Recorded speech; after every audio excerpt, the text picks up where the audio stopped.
কচু শাক এনে কেটে ধুয়ে সুন্দর করে হলুদ মরিচ পেঁয়াজ এগুলো দিয়ে সিদ্ধ করছি। সিদ্ধ করে নিয়ে এখন যখন সিদ্ধ হয়ে আসছে তখন নামিয়ে নিয়ে আমি সেখানে এখানে ফেলন, খেসারি, শিমের বিচি এগুলা তেলে অর্থাৎ চুলায় ভেজে নিয়ে এগুলা খোসাগুলো ছাড়িয়ে নিয়ে ভিজিয়ে ধুয়ে এগুলোর মধ্যে যখন এগুলা সবগুলা ঘুটে ফেলছি এরকম করে করে তখন এই গোটাগুলো সব দিয়ে দিলাম।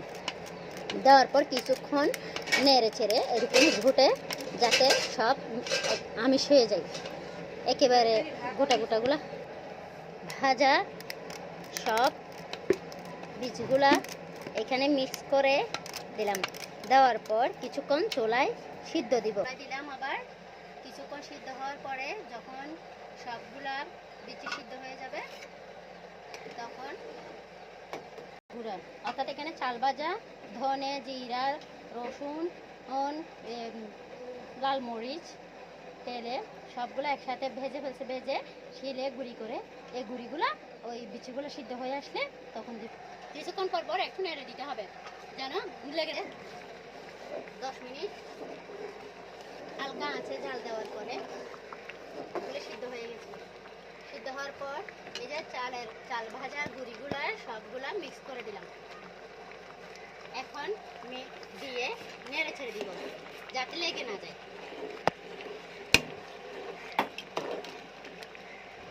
কিছুক্ষণ নাড়াচাড়া করার পর এইগুলা যখন সিদ্ধ দিয়েছি তখন কোনো তেল দিই নাই, অর্থাৎ বাগার দিই নাই। এখন কিছুক্ষণ পরে এগুলো বাগার দিতে হবে। প্যান চুলায় বসিয়ে কিছু তেল দিলাম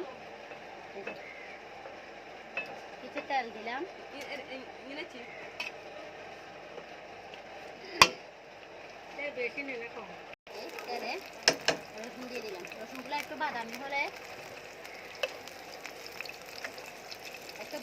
হলে তখন ওই কচু শাকগুলোর মধ্যে দিয়ে দিব, অর্থাৎ বাগার দেওয়া।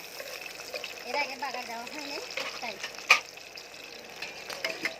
দুইভাবে কচু শাক রান্না করা যায়। অনেকেই কিন্তু সে ডাল জাতীয় কিছু দেয় না, অর্থাৎ দানা জাতীয় কিছু দেয় না, কিন্তু আমার আম্মু যখনই রান্না করে তখন দানা জাতীয় কিছু দেয়।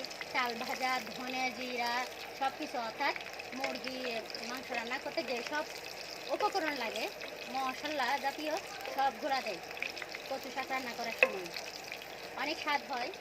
সেজন্য এই একইভাবে আবার সে কচু শাক রান্না রেসিপিটা আপনাদের জন্য তৈরি করলাম। এগুলো যখন একটু বাদামি কালার হয়ে যাবে তখন চুলার কচু শাকের মধ্যে দিয়ে দেবো। শুকনো মরিচ তেলও দিয়ে এই তেলগুলো ঢেলে দিয়ে দেবো।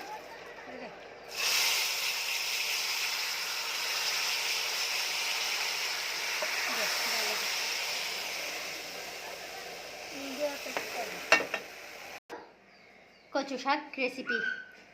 এই কচু শাক খাওয়ার অনেক উপকারিতাও আছে।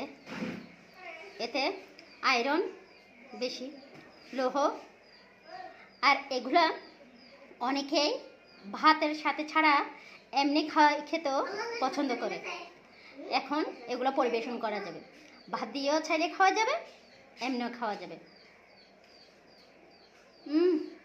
অনেক সুগ্রাণ।